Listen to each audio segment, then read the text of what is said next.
Nasa kanya lang daw si Mithi, Siguro baka konti daw yung pa iba para mamis kahit interpret papaano na di niya ma-maximize ko pinayagan. yung pagkadala. Magandang araw, mga kaibigan, ako ang inyong Kichika at welcome sa aking YouTube channel. Dito, matutunghayan ninyo ang mga showbiz updates, na siguradong kapupulutan ninyo ng aral at aliw. Kung bago ka pa lang dito, huwag kalimutang mag-subscribe at i-click ang notification bell para lagi kang updated sa aking mga bagong videos.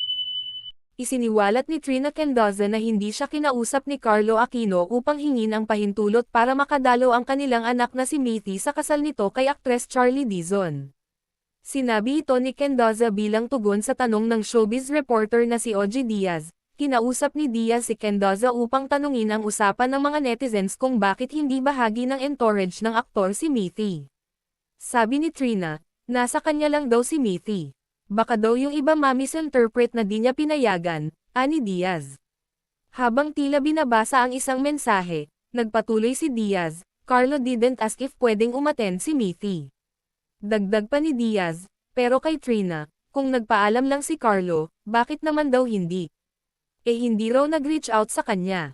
Pinili ni Kendoza na huwag nang palawakin pa ang usapan tungkol sa kasalukuyang setup nila ni Aquino. Gayunpaman, binigyang diin ni Diaz na may kani-kanyang dahilan ang bawat panig at dapat itong ay respeto ng publiko.